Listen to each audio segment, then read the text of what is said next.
मेरे प्यारे दोस्तों, आपका हार्दिक स्वागत हमारे YouTube चैनल पर। आज हम लेके आए हैं 20 जनवरी 2025 की करंट अफेयर्स सीरीज।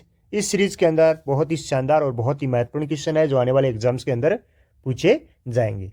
प्यारे दोस्तों, हम बात करें क्वेश्चन नंबर 1 की। नागरिकों को भारत के सैन्य इतिहास से जोड़ने के लिए, यानी हमारे जो भारतीय नागरिक है उनको सैन्य इतिहास से जोड़ने के लिए लॉन्च किए गए ऐप और वेबसाइट का नाम क्या है?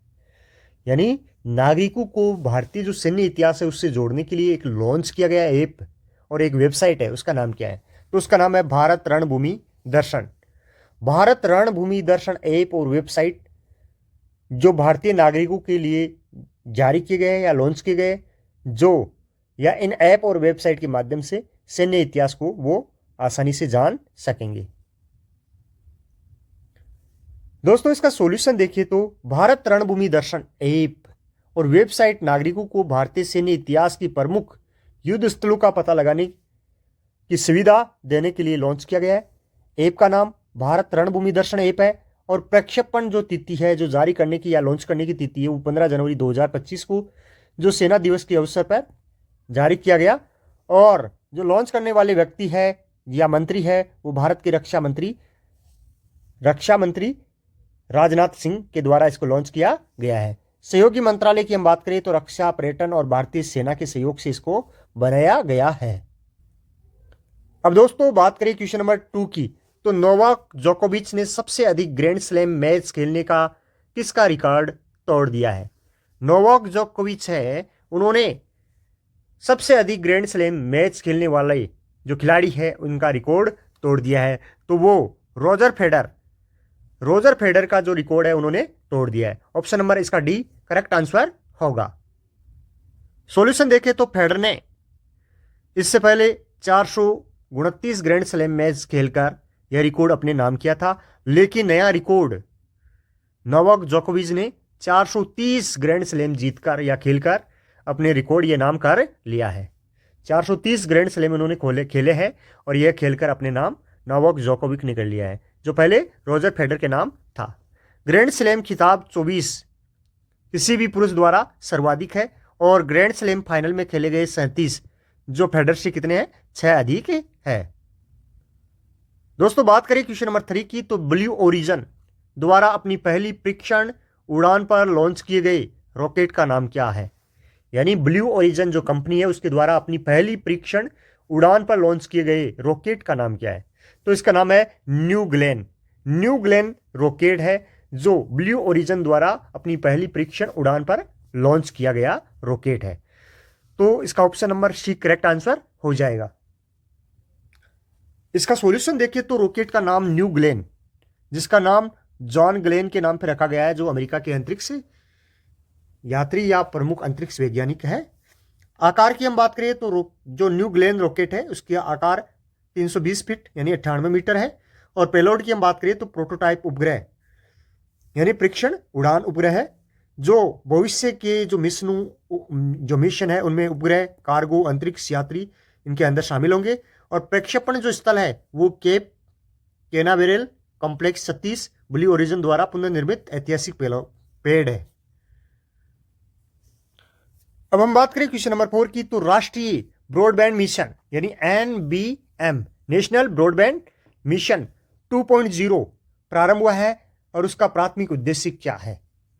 इसका प्राथमिक उद्देश्य जो राष्ट्रीय ब्रॉडबैंड मिशन 2.0 है उसका मिशन है भारत के जो शेष 1.7 लाख गांव उनको ब्रॉडबैंड से जोड़ना है, इसका मुख्य उद्देश्य। तो इसका बी इसका करेक्ट आंसर हो जाएगा। NBM या नेशनल ब्रॉडबैंड मिशन 2.0 है, उसका उद्देश्य ग्रामीण क्षेत्र को ब्रॉडबैंड से जोड़कर हाई स्पीड इंटरनेट पहुंच सुनिश्चित करना और जो डिजिटल डिवाइडेशन है उसको दूर करना। राष्ट्रीय ब्रॉडबैंड मिशन 2.0 है और संचार सारथी ऐप एक साथ ही लॉन्च किए गए और दूरसंचार विभाग द्वारा NBM 2.0 17 जनवरी 2025 को लॉन्च किया गया है और 1.7 लाख गांव है उसको ब्रॉडबैंड से जोड़ने का ये लक्ष्य रखा गया है। और मेन लक्ष्य 60% ग्रामीण परिवारों को 100 Mbps न्यूनतम डाउनलोड स्पीड प्रदान करना है। तो ये जो राष्ट्रीय ब्रॉडबैंड मिशन 2.0 है ये 17 जनवरी 2025 को लॉन्च किया गया था। आगे हम बात करें दोस्तों क्वेश्चन नंबर 5 की, तो भारतीय रिजर्व बैंक ने INR खातों के संबंध में NRI खातों के संबंध में क्या महत्वपूर्ण नीतिगत बदलाव पेश किया है? तो इसका आंसर होगा बी, यानी बी आंसर, बी ऑप्शन इसका करेक्ट आंसर होगा। प्राधिकृत बैंकों की विदेशी शाखाएं गैर निवासियों के लिए भी INRI खाते खोल सकती है। जो गैर निवासी है उनके लिए भी INR जो खाते हैं या अकाउंट्स है वो खोल सकती है। कौन? प्राधिकृत बैंकों की विदेशी शाखाएं। तो ऑप्शन नंबर 20 का करेक्ट आंसर हो जाएगा। सॉल्यूशन देखें तो भारतीय रिजर्व बैंक की नई नीति अधिकृत बैंकों की विदेशी शाखाओं को गैर निवासियों के लिए भारतीय रुपए में खाते खोलने की अनुमति देती है, जिसका उद्देश्य भारतीय रुपए की वैश्विक उपयोग को बढ़ावा देना और वैश्विक मार्केट के अंदर भारतीय जो रुपए है उसका व्यापार यानी व्यापार में सहभागिता को बढ़ावा देना है।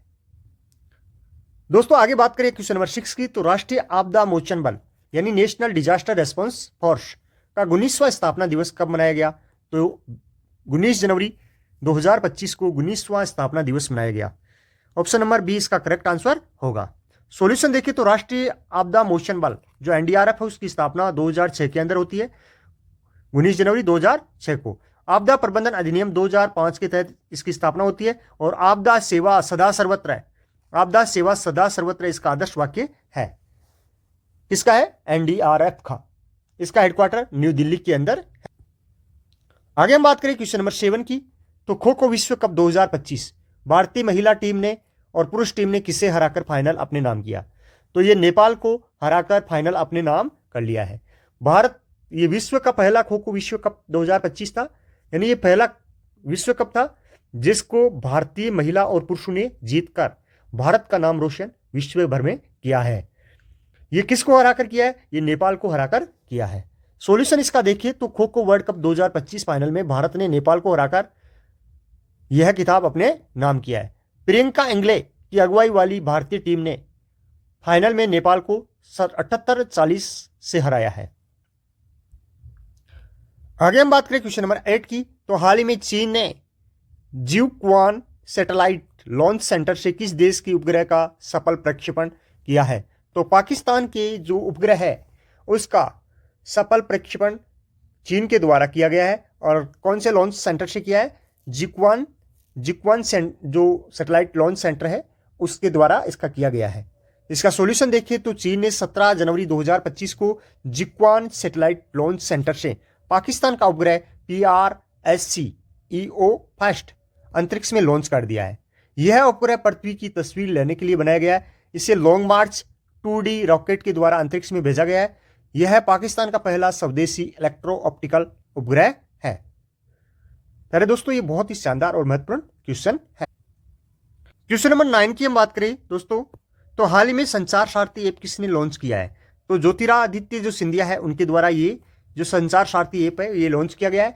और इसी के साथ यानी इसी दिन संचार सारथी ऐप के साथ ही जो राष्ट्रीय ब्रॉडबैंड मिशन 2.0 है वो भी इन्हीं के द्वारा लॉन्च किया गया। सॉल्यूशन इसका देखिए तो नया संचार साथी मोबाइल ऐप दूर संचार उपकरणों की सीधे प्रत्यक्ष नागरिक तक पहुंच सुगम बनाता है। और केंद्रीय मंत्री जो ज्योतिरादित्य सिंधिया है उन्होंने नागरिक केंद्रित दूर संचार पहलू का क्या किया है? शुभारंभ किया है।